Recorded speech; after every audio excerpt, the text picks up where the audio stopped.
અધ્યક્ષસ્થાને બેલારુસનું સમર્થન રાષ્ટ્રપતિ લુકાશેન્કોએ પીએમ મોદીને નિમંત્રણ પાઠવ્યું. બેલારુસના રાષ્ટ્રપતિ એલેક્ઝાન્ડર લુકાશેન્કોએ ભારતીય પ્રધાનમંત્રી નરેન્દ્ર મોદીને બેલારુસની સત્તાવાર મુલાકાત માટે આમંત્રિત કર્યા છે. આ આમંત્રણમાં મિન્સ્કમાં ભારતના રાજદૂત અશોક કુમાર સાથેની એક બેઠક દરમિયાન આપવામાં આવ્યું હતું. રાષ્ટ્રપતિ લુકાશેન્કોએ વિશ્વાસ વ્યક્ત કર્યો કે બેલારુસના લોકો પ્રધાનમંત્રી મોદી જેવા અનુભવી અને પ્રભાવશાળી નેતાનું સ્વાગત કરવા આતુર છે.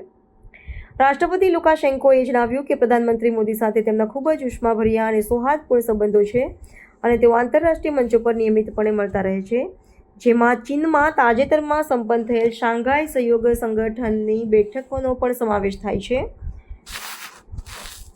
તેમણે કહ્યું, મને વિશ્વાસ છે કે બેલારુસના લોકો અહીં પ્રધાનમંત્રીને મોદીને જોવા ઈચ્છશે, જે એક ખૂબ જ અનુભવી, જાણકાર અને અત્યંત પ્રભાવશાળી વ્યક્તિ છે.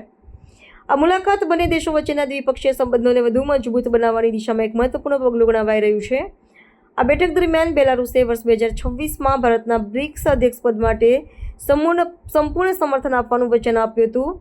રાષ્ટ્રપતિ લુકાશેન્કોએ એસસીઓમાં જોડાવા અને બ્રિક્સમાં ભાગીદારી માટે ભારતે આપેલા સહયોગ અને સમર્થન બદલ આભાર વ્યક્ત કર્યો હતો. આ ઘટનાક્રમ દર્શાવે છે કે બંને દેશો આંતરરાષ્ટ્રીય સ્તરે પરસ્પર સહયોગને વધુ ગાઢ બનાવવા માટે પ્રતિબદ્ધ છે.